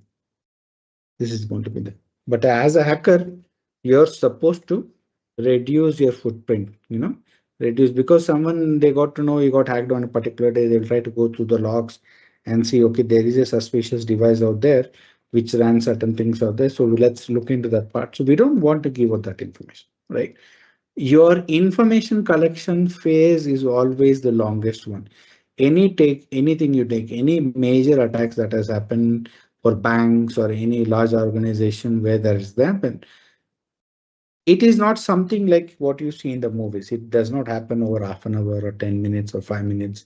They get and then go into that part, right? It takes a long time to do that activity, maybe almost 4 to 5 months of prep time and doing the other activity for every attack that is going to be there, right? So the initial scans are going to be very, very careful. It is going to be spread out. They are not going to work on, right? At the same time, you don't get access to the target server directly, right? I think there was one supermarket chain got hacked a long time back, and they had a national, major problem, major attack out there. But that attack did not start on the server directly. It got hacked. The hackers hacked into the till machine or the cashier machine in the supermarket sitting in the parking lot of that. So because they connected that cash machine to the Wi-Fi and they hacked the Wi-Fi, then they got into that, then they got into another server with that. Then they kept on propagating and finally reached the main server that one. So that is usually how it goes. You never directly, it does not happen because there's enough security measure out there to prevent that from happening. So there's a lot of waste. Right. So I don't want to give out this information because there could be log and process happening. So what it's going to do is that they're going to look at a stealth scan.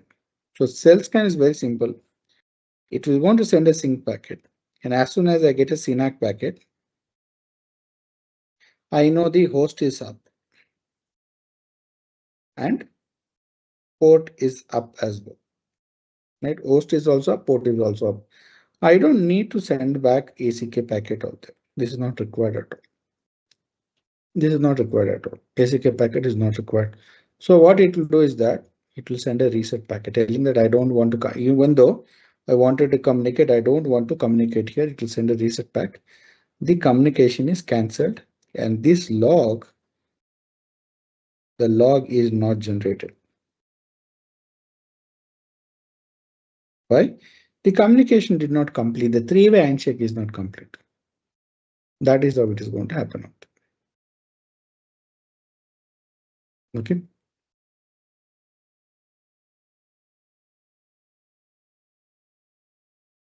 So any questions here?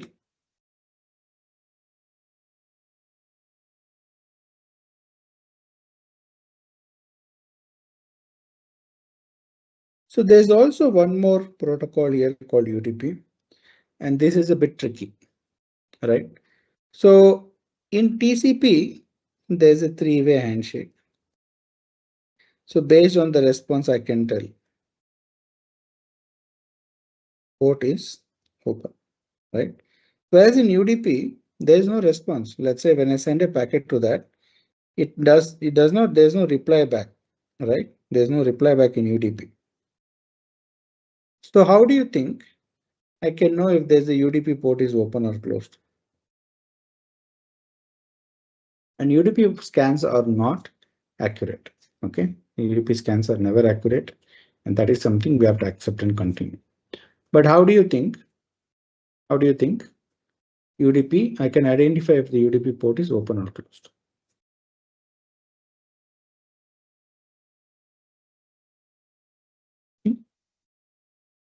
So here, let's say this is my server, and there's a UDP port number 120 is open. So when I do an Nmap scan, I have to use -su for UDP. You remember for TCP we did ST.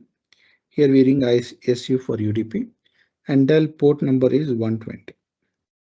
Okay.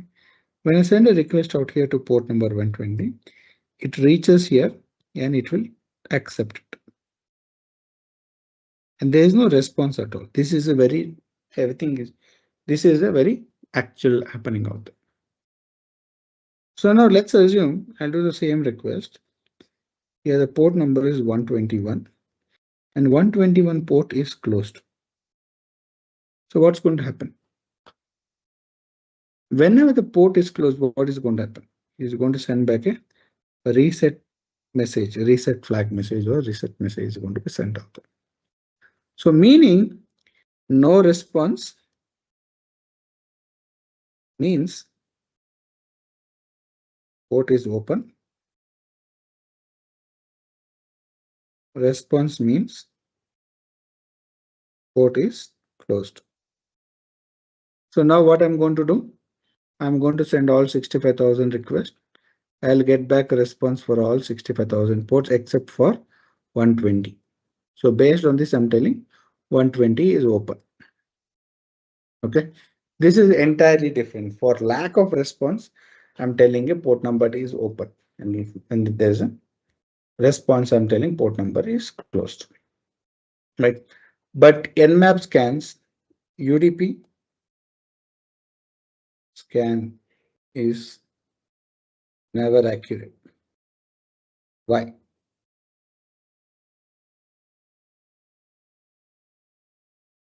Why is Nmap UDP scan never accurate? The reason being is that, let's say there is a firewall and behind that there is a server and port number 120 is there. Okay. And here there is a rule also telling that allow port number 120 to pass. When the Nmap devices will start sending all the scans to the devices, what is going to happen? The firewall is going to drop all packets. Okay, it is going to drop all packets. So meaning no response for all 65K ports. So meaning, does it mean all 65 ports or 65,000 ports are open? No. So that is the reason UDP ports scan is never accurate. If there's a TCP scan, same way it gets dropped, I know that something is happening out there. The device is not getting a response. There is a firewall in the middle. I can know about that way, right? That is going to happen out there. But UDP, I will not be able to accurately tell what is happening, the port number.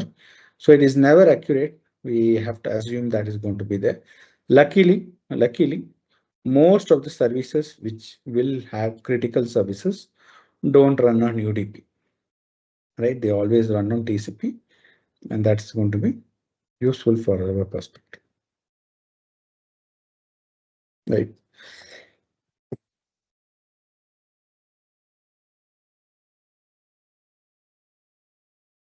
So now let's add one more information. Right, telling to know which port number is open is not sufficient for me.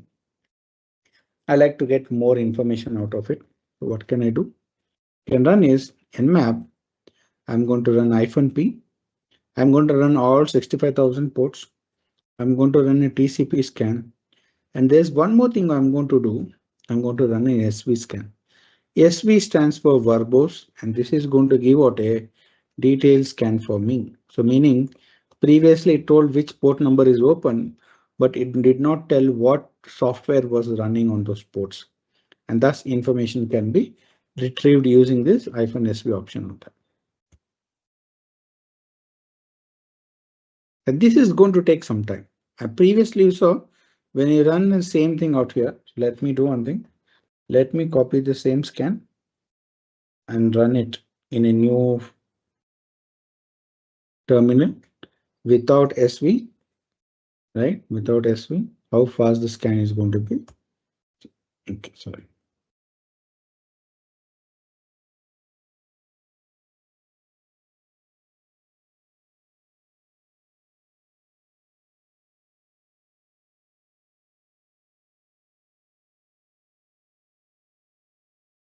Yeah, this is going to be almost instantaneous. Everything is scanned. All 65,000 ports are open, were scanned and got the remaining ports that are open out here. But here there is no version information, right? So we'll talk about it. I'll show you the version information here when the scan is complete here. So let it complete, we'll see the difference. Because a lot of things are important for us. For us to be able to attack, I need to get the version info, because then I also need to know the OS version also, right? Sometimes the attack variant is different, right? Based on the operating system.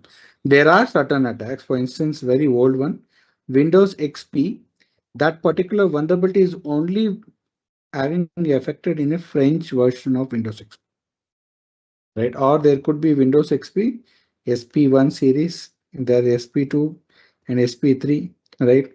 And that vulnerability I'll be able to completely compromise if the is a SP1 or SP2 series of Windows XP or the same thing happens for your other OSs also. Versions also it is there.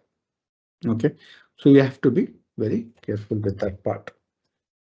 So getting information there is very, very crucial for us. One second.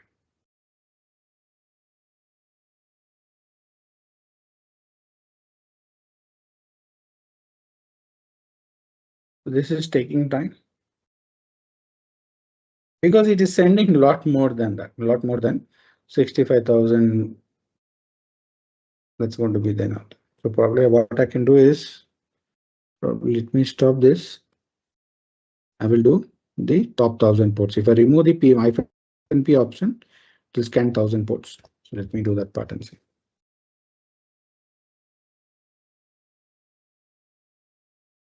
So that is why you need to take very careful of the amount of packets that are sent is going to be very, very large.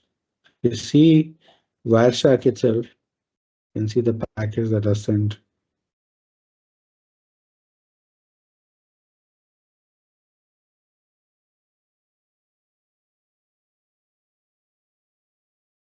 See here, in a very short span of time, so much information is sending out.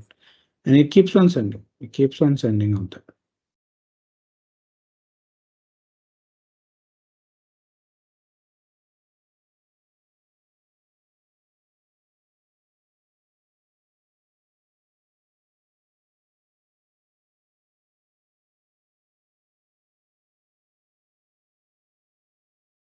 Taking a lot of time.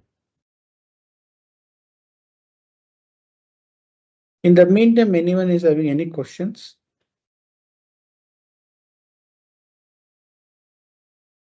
Related to network scanning?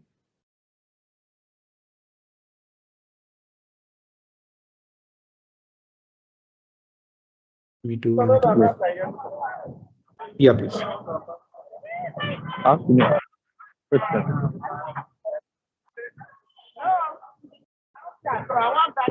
I wanted to ask the reference of this network scanning.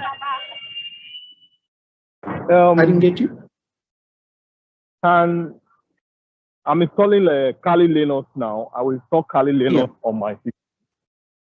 Okay. And maybe on a virtual machine. And is it possible to also install those server on the same virtual machine and use the Kali Linux as an attacker on the Windows? Or I should install Windows, or the Windows on a workstation on the same laptop? Yes, yes. You can have multiple OSs. You can have a, depending on the RAM that is available out there in your laptop and the CPU capacity, you can have multiple. See, for instance, for every virtual machine I'm installing, giving around 2 GB of RAM out here, and I'm running an i7 processor and 32 GB. So I can run about 10 to 12 virtual machines in a small network. I can simulate a small network in my laptop out there and actually do that activity, right? So amount of virtual machines, you can install your own server. You can install your own, let's say, running your own Linux server or Windows machine. All those things can be done out there, right? So I'm able to install a Windows VM as well here. That is possible, not an issue. What you're asking.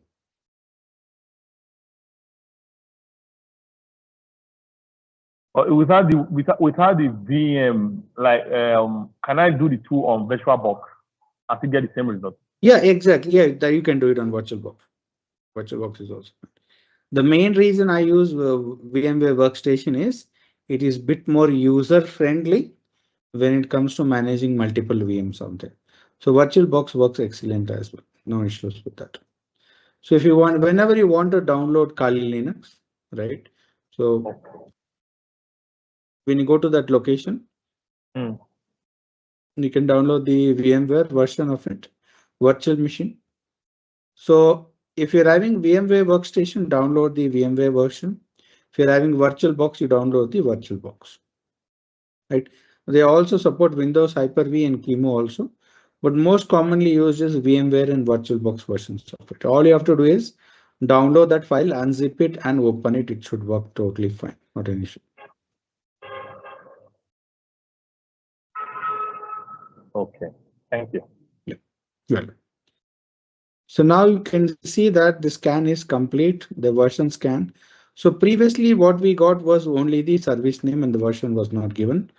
And now here you can get Pro FTPD 1.3.1, OpenSSH version 4.7b1, and Apache version 2.2.8. All this information is given a much more detailed review out here, right? So for instance, let's say,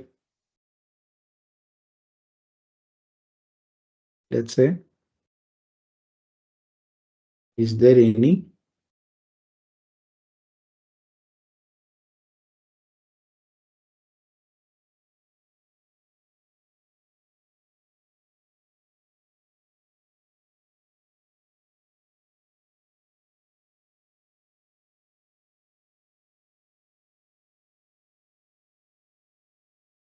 you should be able to get some kind of a vulnerability.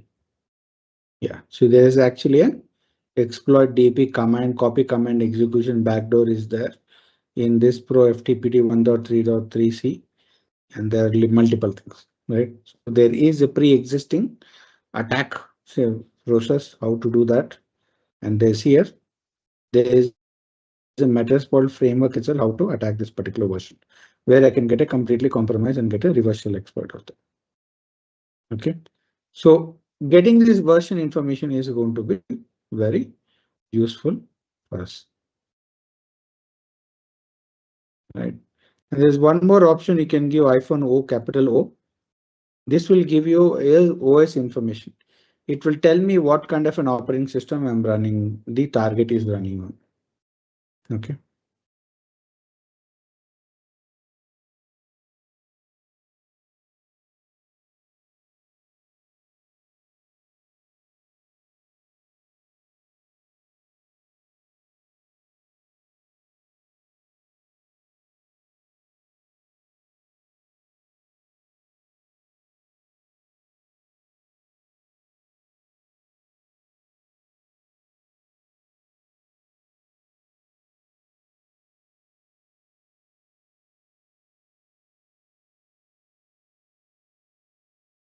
So this is what your network scan is going to look like. Nessus scanner, where different scans have run previously, and different scan templates that are available out there, right? So you can scan what are the different, there's a separate scan for web application, there's a separate scan for network and specific vulnerabilities. Usually we like to do PCI network scan internal. Here I could specify the targets, all the IP addresses I want to scan, what is the name for the scan is given, and target and everything can be given out there, right? If there is an authenticated plugins, all those things can be taken, right? And again, I can even specify the scan timings also when it is going to be scanned also, right? Usually the scan is going to be almost immediate. So that is going to be there. I can rerun the scans as well. So it is already completed. Can rerun the scan. Now I can't run the scan because some process is running in the Nessus scan. That usually occurs. That is the right. So this is what a basically a network scan would look like, right? And you can run your organization checks and find based on that what port number, what information has been disclosed. Is it running any unwanted ports, or is it showing any information for this particular port like what we are seeing in our Kali Linux, right? So here you could see that I did the service scan. It is telling it is a Linux machine also. So it is still running OS scan. Let it complete. But we're getting this version information. This should not be coming out there, right? This telling Nginx 1.4.0 is also running. All these things, information should not be disclosed. You can see there are certain things, there is no version information. Like for this 514 shell or anything, it is nothing. So we should get this kind of an information. The banner should not be sent to the response. Okay, so banner should not be sent to the response of that. Right. So this is what happens in a real-time scenario. It is not from a class perspective or anything.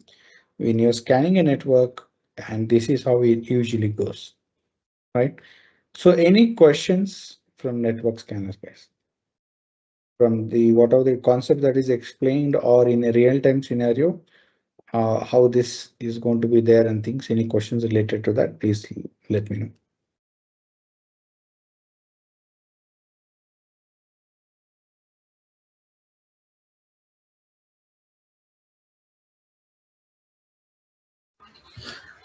Okay. Please, I want to ask. Yeah, please. Okay, please. Thank you for your teaching, sir. I want to ask, when you scan this, during this network scan, all these ports that are open, does it show that the server is vulnerable? No, it is not mandatory, because let's say you're running an HTTP server, web application server, your port number 443 is going to be open for sure, right?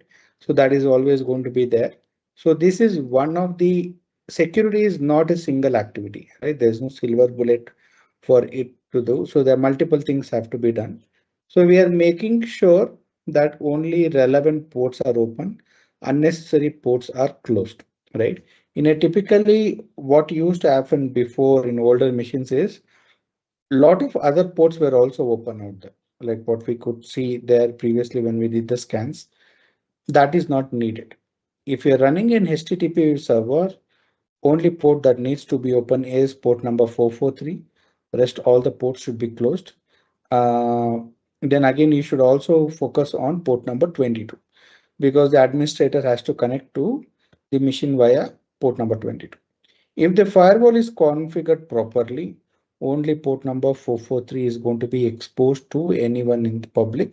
Rest all the ports is going to be closed, because in firewall configuration, we can tell open port number 22 only to the admin pass IP address. Rest everyone will not be able to work on that part, right? So that's how it will work.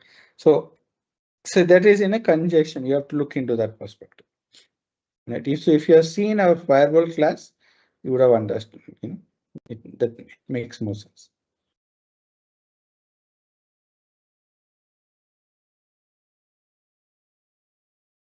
Actually, the class for the main DevSecOps course is about 60 hours. So it's about 6 weeks. But it usually goes more than 6 weeks because yes, Sir, so TCP was giving us only default ports names. Means it was giving port 443 for HTTPS, but you said that we can change that in configuring firewall. So yes, how can not we the default ports. Default ports changes should be done in the relevant configuration, right? That can be done based on that particular software or the app services you're running. That is going to change out there, right? For instance, let's say if you're running an SSH, by default, the port number is going to run on port number 22. Okay, so I can change the default port number. For instance, I'm showing a Ubuntu machine.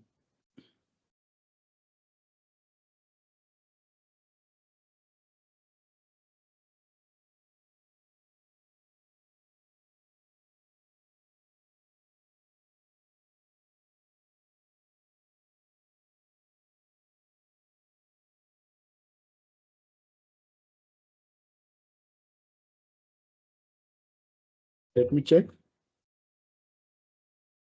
If SSH is running, there is no SSH service. Let me install sudo apt install SSH. But yeah, man, let's do the hello. Yeah. Oh no, sorry, I didn't mean to call you. Yeah, no problem.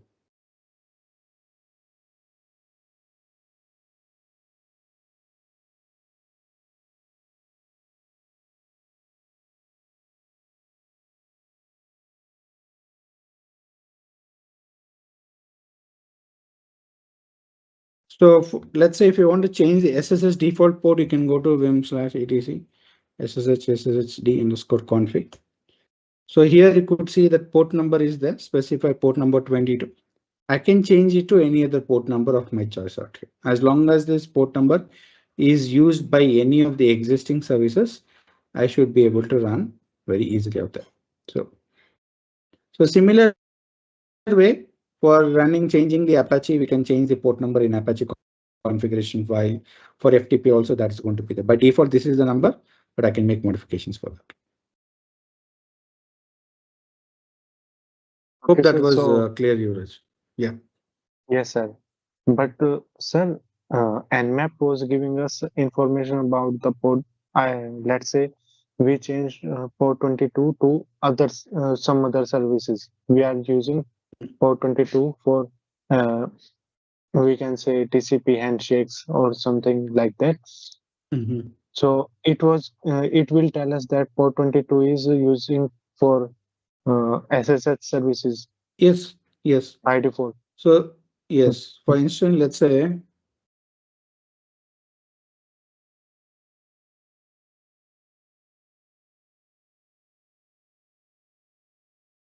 let me it is research running.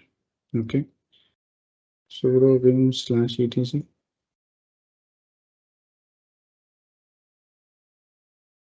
I'll go here and change the port number to 2222. Okay. 2222. And I'm going to do that. I'm going to restart the SSH service. Okay.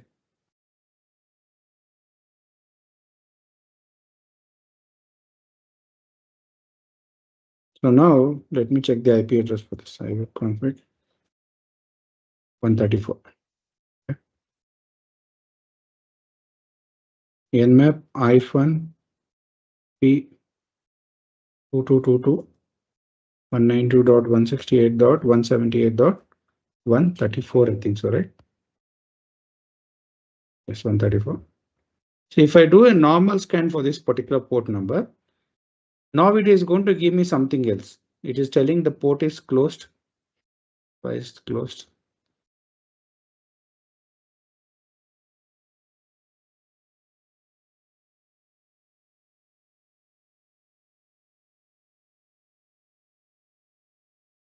One second.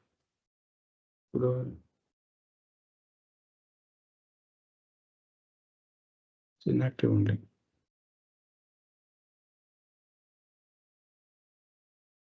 Right. By default, it is the SSH running. One second. Good.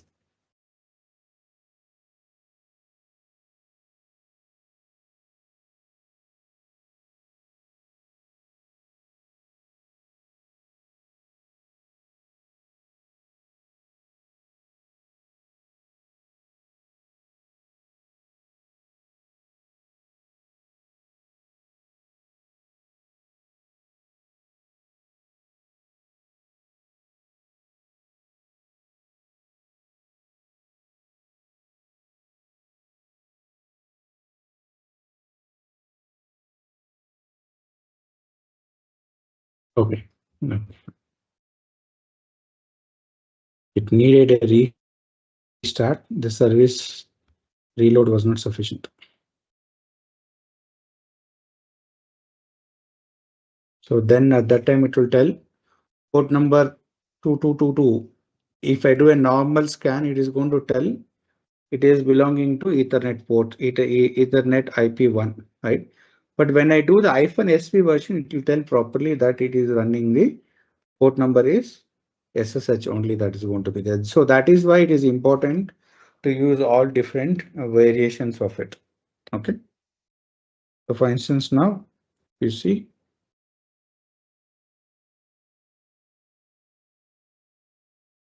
it is telling the port is open out there, but it is telling Ethernet. So if I give -SV, after this, it will tell that port is belonging to SSH only. See here, now if I give IFASV, now it is giving the version of it and telling it is running an SSH shop. Thank you, sir.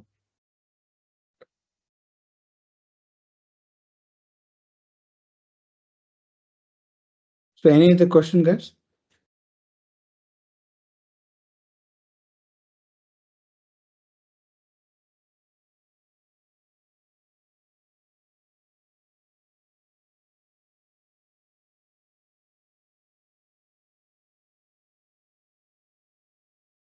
Okay. Any questions? Okay. Then it's fine. Then we'll stop the cybersecurity session now. Thank you. Manan, you can take over. Thank you.